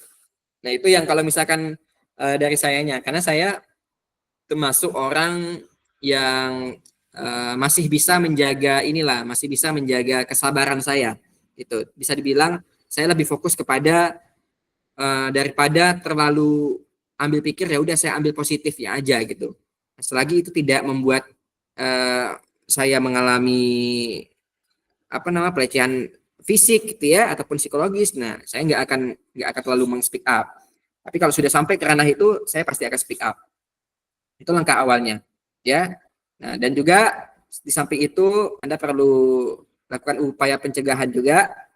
Itu tadi literasi digital. Bagaimana kita bijak dalam menggunakan digital, teknologi, ya, pemanfaatan media sosial. Nah, itu harus disampaikan kepada adik-adik, terutama untuk adik-adik SMP, SMA nih, penting. Nanti kalau Anda pulang kampung gitu ya, Anda mampirlah ke sekolah Anda lama gitu. Mampir ke sekolah Anda lama, tawarkan diri ke sekolah itu. Bu, Pak, saya punya ini, Pak. Nah, saya boleh nggak, Pak, nyampein sedikit aja sharing sama adik-adik tentang literasi digital. Nggak boleh kita bullying-bullying di media sosial, ejek-ejek nama Bapak, nama orang tua di media sosial. Nanti ini segala macam gitu ya. Nah, cobalah kita sedikit menawarkan gitu ya. Nah, itu usaha yang bisa dilakukan. Untuk apa? Upaya pencegahan, preventifnya. Itu Bakti kurang lebih dari pandangan saya. Baik, terima kasih Pak. Siap, sama-sama. Mudah-mudahan Bakti juga tahun depan atau tahun ini nikah. Amin. Amin kan Bakti. Ya, siapa yang mau bertanya, saya doakan cepat nikah. Ada lagi untuk teman-teman yang lain, kita masih ada satu pertanyaan lagi.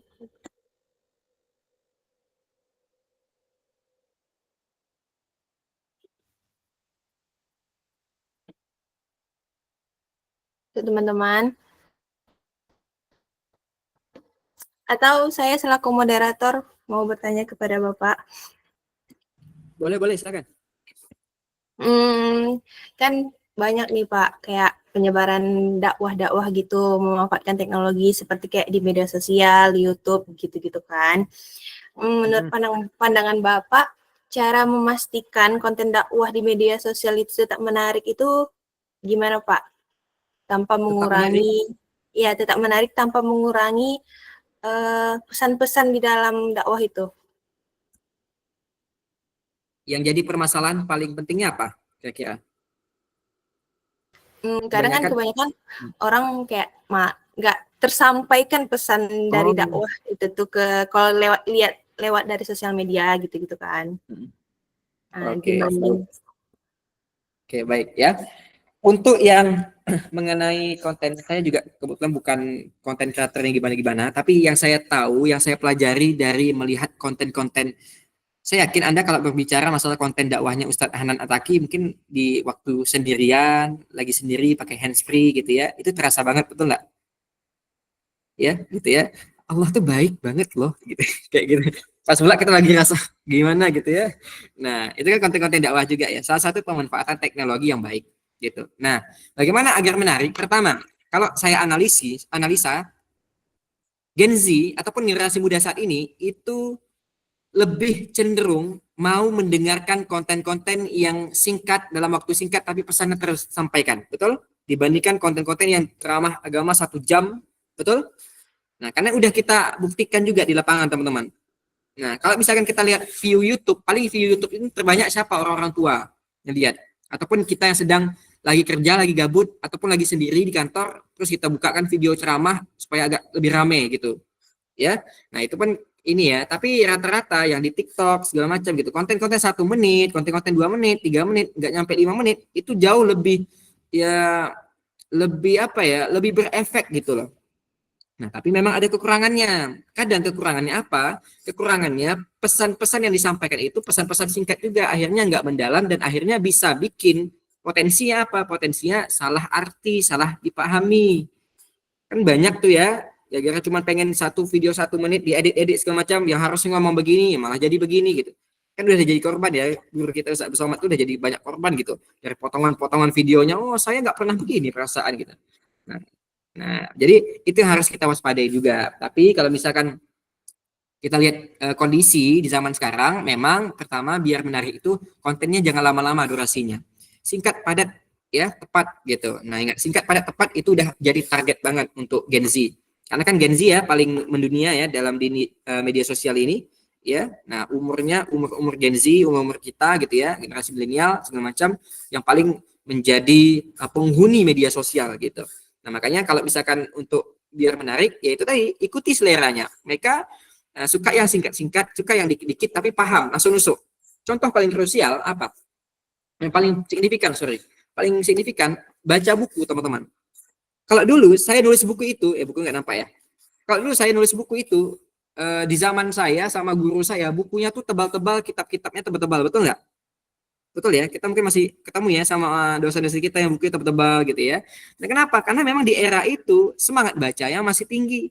Tapi sekarang orang lebih senang baca buku itu yang 1 halaman tuh ada 1 quote aja. Apa sudah selesai, halaman berikutnya lagi. 1 quote dikit, 2 quote, kasih gambar dikit, ya udah baca lagi. Benar nggak? Ya kan dapat tuh kayak bukunya si Hello Bagas gitu ya, bukunya siapa gitu, saya lupa gitu nama aslinya. Nah, itu kan yang lebih sering, lebih best seller gitu. Nah, yang kayak buku Andai Esok apa bila ya, itu kan dari buku juga tuh. Nah, jadi emang kita kenali dulu siapa target kita, kenali dulu dan apa yang diinginkan, maka baru bisa kita iniin. Kecuali kalau memang target kita itu adalah bapak-bapak, maka Anda harus bikin konten yang cukup lama, dalam, jelas gitu ya, ada dalil-dalilnya jelas. Tapi kalau cukup Gen Z aja, ya udah sampaikan dengan bahasa Gen Z, durasinya singkat gitu ya. Nah, terus juga nanti adakan seperti untuk bonusnya ya bikin sebuah interaksi di sana. Makanya kalau orang bikin konten itu kan kayak ujung-ujungnya kalimat itu kan pasti kayak gimana, relevan nggak atau relate nggak dengan kamu? Coba komen di bawah atau gimana gitu ya. Gimana, apa yang kamu lakukan gitu ya? Apa yang kamu rasakan gitu. Nah, jadi itu harus kenali dulu audiensnya, targetnya, dan ikuti apa yang mereka inginkan pada dasarnya. Itu secara gambaran gitu ya. Oke? Ya Bapak, terima kasih. Oke teman-teman, ini ada pertanyaan terakhir Pak dari di kolom chat dari Amiko. Bang, menurut Abang bagaimana orang yang sudah bergantungan sama AI sehingga dampak apa yang akan dialami orang tersebut? Oke, baik. Terima kasih ya tadi sebelumnya Mai Yuza ya, kita doakan mudah-mudahan tahun ini nikah juga ya. Amin. Oh belum. Ya, mudah-mudahan ada gambaran jodoh yang bakal datang nanti. Wah, mudah-mudahan jodohnya semakin disiapkan sama Allah gitu ya. Nah, semakin membuat kita tuh makin matang untuk menerima di waktu yang tepat. Sekarang semester berapa? Kalau boleh tahu? Semester 5, Bapak. Semester 5. Oke, baik ya. Nah, kalau misalkan lanjut pertanyaan berikutnya dari Amiko, bagaimana menurut Bang? Bagaimana orang yang sudah ketergantungan sama AI sehingga ada dampak apa yang akan dialami tersebut? Ada dampak negatif, ada dampak positif, pasti. Ya, semua kegiatan di zaman sekarang apapun itu pasti ada ibaratkan mata pisau ya, mata pisau. Mata pisau itu kan ada sudut tajamnya, ada tumpulnya, betul ya? Nah, tergantung kita mau bawa kemana dan mau gunain AI itu sebagai apa gitu. Kalau hanya untuk sebagai membantu kita untuk meringankan beban kita, tugas kita dalam arti yang memang menjadi tanggung jawab kita dalam perkuliahan, kita bikin makalah segala macam. Nah, lama-kelamaan dampak negatifnya apa? Otak kita bukan nggak bekerja, teman-teman. Ya, akan memberikan isyarat. Otak ini kan pusat ya, sentral gitu ya, yang akan melakukan ke semua, memberikan arahan ke semua tubuh kita kan otak ya. Nah, otak ini akan memberikan isyarat kepada seluruh tubuh kita, ya udah kau malas aja, malas ya, malas tolong balas, malas. Nah, akhirnya malas. Maka timbullah kemalasan, ya kurang tajam kita menganalisa sesuatu. Kalau misalkan orang nanya tentang pendapat kita cuma ngangguk-ngangguk aja. Bagaimana ada pertanyaan, ngangguk-ngangguk aja gitu. Jadi kurang bermain gitu. Bukan otak kita nggak berfungsi, otak kita tak berfungsi teman-teman. Cuman fungsinya itu tadi diinstruksikan kepada seluruh tubuh kita, jangan lakukan apa-apa, jangan lakukan apa-apa gitu. Jadi kayak gitu jadinya. Ya, tapi dampak positifnya ya banyak.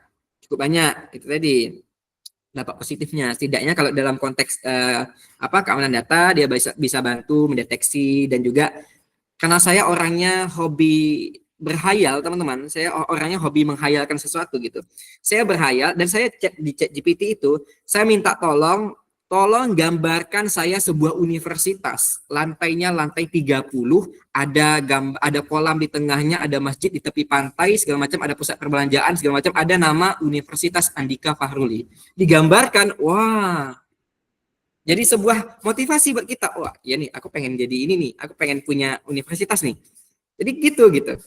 Ya, jadi kalau misalkan terlalu bergantungan, bakal muncul dampak negatifnya memang kalau terlalu ya, karena memang pada dasarnya hal-hal yang berlebih itu juga nggak bagus teman-teman, nggak bagus.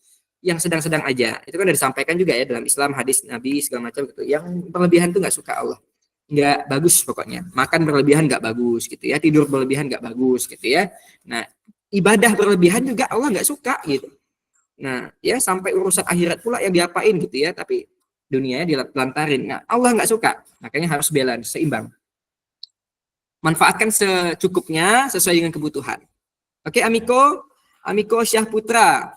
Mudah-mudahan nilai UAS-nya A. Amin. A+. Amin.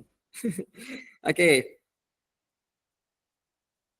Masih bisa tanya lagi. Karan, Royka, siapa nih? Boleh silakan dipandu. Selanjutnya itu ada sambungan Bang dari Amiko. Keamanan apa yang menurut Abang sangat direkomendasikan untuk menjaga data pribadi kita? Ini maksudnya gimana, keamanan apa yang menurut Abang sangat direkomendasikan? Maksudnya apanya gitu? Keamanan apanya gitu? Akunnya atau apa gitu? Akun ya, kayak akun ya?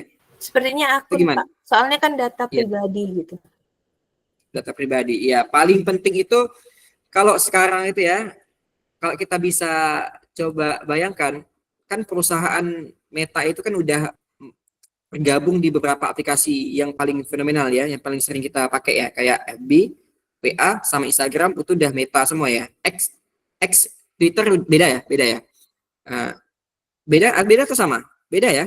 Twitter, X. Nah, paling tweet ya. Beda, Pak. Iya. Nah, terima kasih.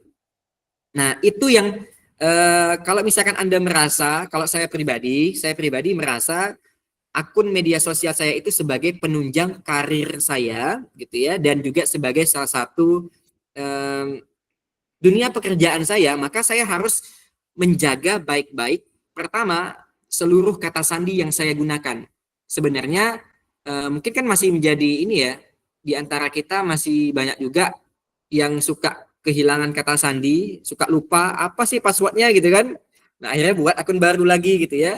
Nah, gitu. Saya sempat mengalami itu dulu gitu, dan agak sedikit kurang baik sebenarnya gitu ya. Saya sempat dulu itu menyatukan satu password untuk semua akun. Itu bahaya. Ya, itu bahaya. Apalagi Anda simpan dalam sebuah catatan penting di HP Anda.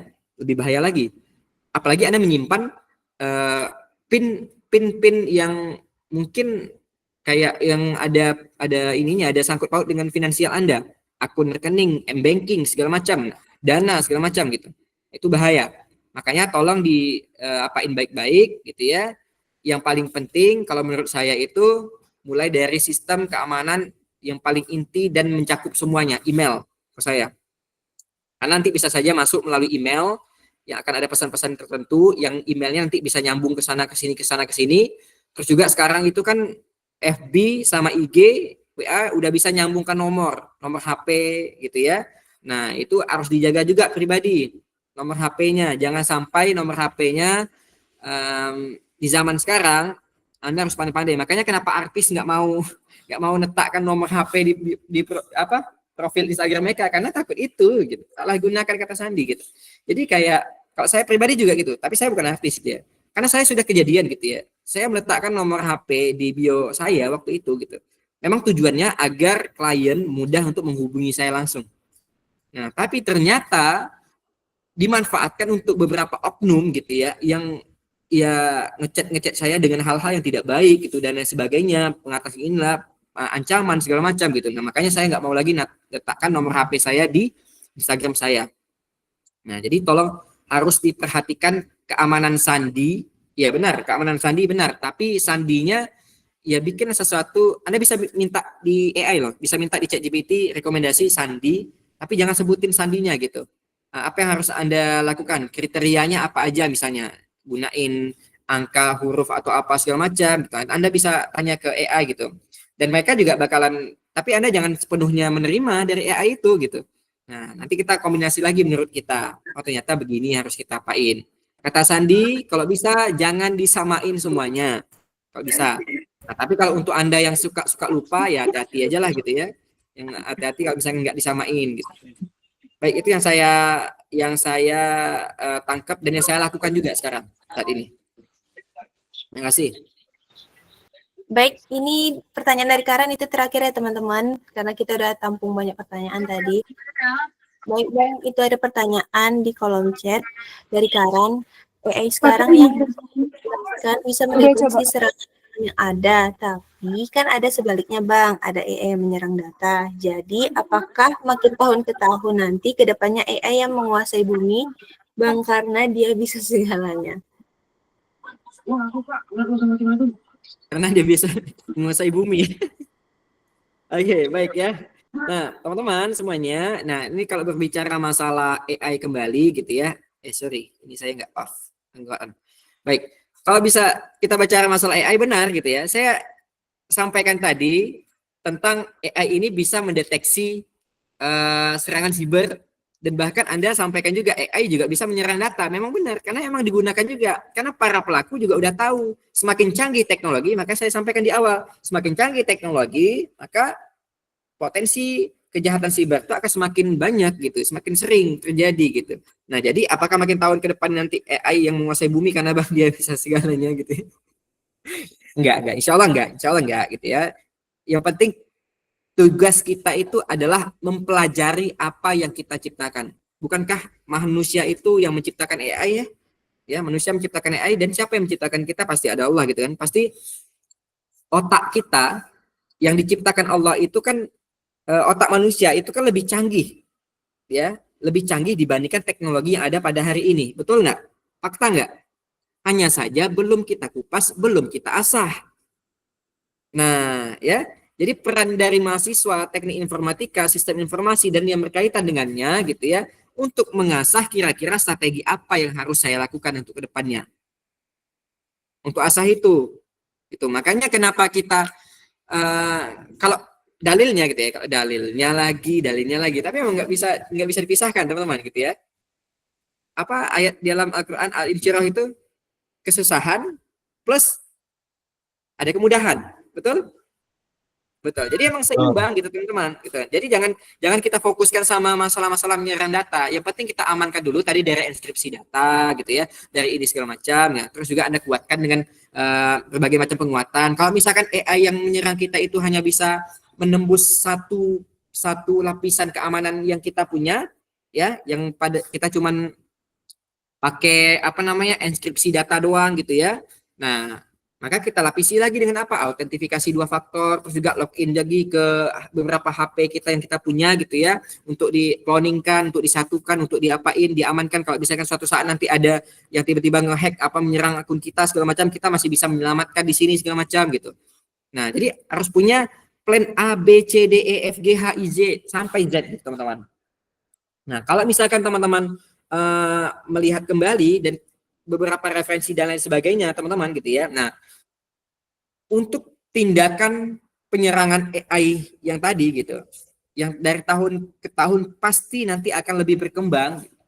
Nah, makanya dimulai dari hari ini dengan adanya upaya kecil dulu. Saya sarankan upaya kecil dulu literasi digital supaya AI yang Anda maksud tadi tidak menguasai bumi. Ya, anak-anak atau adik-adik, kita punya AI ini zaman sekarang, teknologi kecerdasan buatan gitu ya. Ini digunakan hanya untuk ini ya, gitu ya, sama-sama ya. Kalau misalkan nanti gunakan untuk ini, dampaknya begini. Tapi kalau misalkan kita manfaatkan untuk ini, nanti dampaknya begini yang kita dapatkan. Ya, ini manfaatnya yang kita dapatkan. Jadi mulai dari literasi digital itu paling penting. Itu makanya saya sampaikan upaya preventif jangka panjang agar nanti orang-orang tahu gitu ya, secara lambat laun manusia-manusia di sini tahu semuanya gitu kan, udah terliterasi, udah dapatkan edukasi apa yang harus mereka lakukan. Nah, insya Allah AI tidak akan menguasai bumi.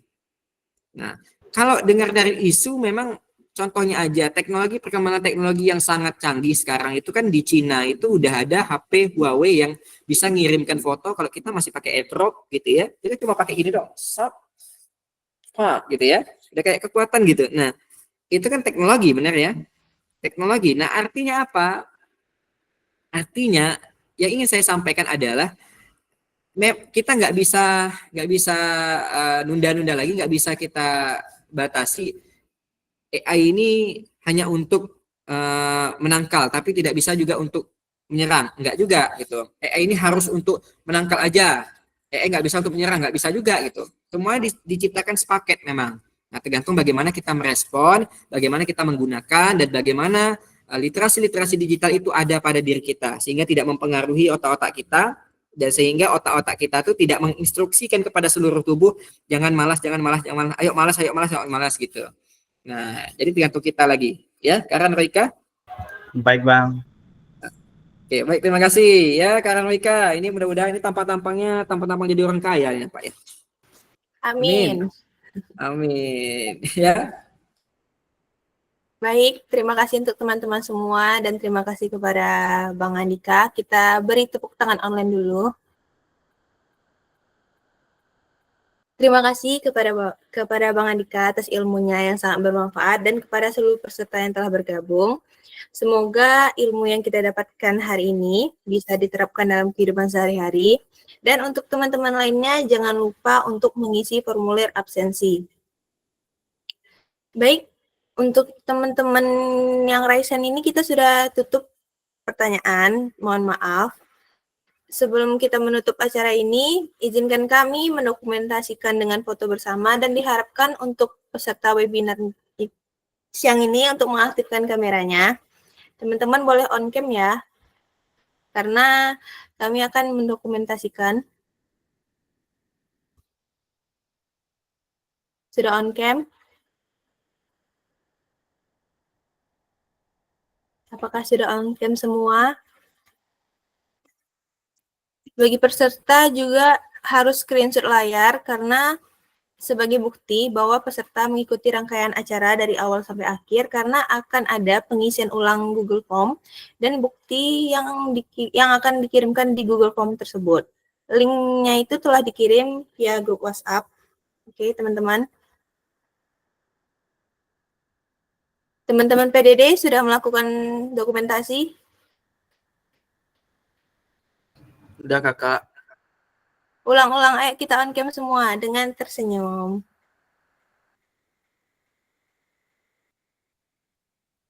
Sudah, tolong biar kami nggak nyengir terus. Tolong pihak PDD.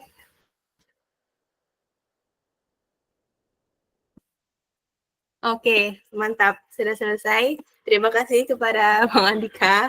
Teman-teman sekali lagi jangan lupa ya untuk screenshot karena akan dikirim ke Google Form-nya masing-masing, screenshot masing-masing. Baik, acara webinar siang ini saya tutup. Saya Trimay Zamolina Syafutri. Mohon maaf apabila ada kekurangan selama memandu webinar kita pada siang hari ini. Sampai jumpa di webinar berikutnya. Wassalamualaikum warahmatullahi wabarakatuh. Waalaikumsalam warahmatullahi wabarakatuh. Ya, sampai bertemu kembali. Terima kasih, Terima kasih. Tunggu kopi-kopinya. Siap. Ya, Assalamualaikum. Terima Makasih bang. Waalaikumsalam. Warahmatullahi wabarakatuh. Alah. Selesai juga. Wabarakatuh. Ware-ware. Gue Idil nggak sopan loh, kau Dil memang lah. Aidil kakinya, aduh budal. Macam di warung kopi. Lagi ngopi deh itu. Apa cerita kita nih? Ware-ware. Sopan cowok, masih ada nih peserta kita di dalam nih. Iya, tahu Idil nih. Mana si Putri Dil? Tadi dia ditanya Dil. Ya, terima kasih ya adik-adik semua yang bergabung, kakak-kakak, abang-abang, mbak-mbak, bapak-bapak, nenek-nenek semua. Terima kasih teman-teman, boleh log out ya. Log out, boleh out. Kick dong.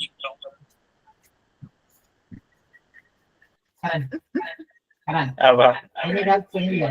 Hah?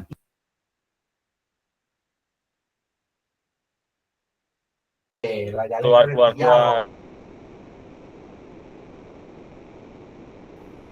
Keluar. Ketua kita beli nasi padang nih untuk kita semua.